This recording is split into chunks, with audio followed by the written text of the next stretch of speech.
Biz эми өтө деталдарына кирип кеттик да. Жана кыргызда жакшы сөз бар, качкан жоону катын саят деп коет. Ошондуктан Атамбаев түрмөдө. Ал камалды. Сот тергөө аны жоопко тартабы, кандай кылат алар иштей берсин. Тынчтык Ибраимович, биринчи маселе. Сиз докладчик катары борбордук трибунада чыгып, бул жерде жанагындай жер-жерлерге бөлгөн, аймактарга бөлгөн сөздү ушул борбордук трибунада айттыңыз да. Аны интернетте, соцсеттерде, ютубта айтып атышат деп, ошону борбордук трибунадан Баланча жактан келгендердин үйлөрүнө өрттөш керек түкүнчөнү. Урматтуу депутаттар, биз парламенттин трибунасынан эч качан ушундай жер-жерлерге бөлгөн сөздөрдү жанагы интернетте айтты деп туруп аны көтөрүп чыкпашыбыз керек. Бул аймактар аралык козутууну биз ушу борбордук трибунадан, ушул жерден микрофондон күчөткөнүбүз туура эмес.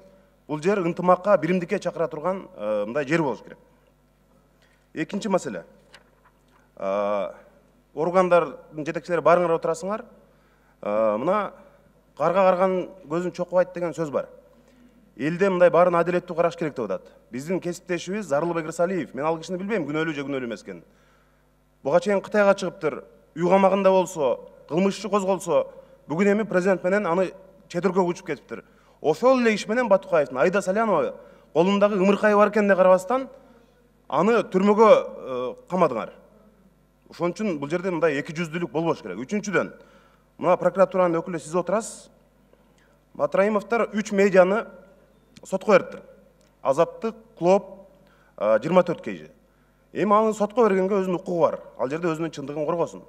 Бирок алар сотко берип, ат тезеги кургай электе бүгүн Свердлов райондук соту 3 медианын эсебин тоңдуруп атат. Урматтуу туугандар, биз мындай жакшы эмес жол бул. Азыртан эсибизге келишибиз керек.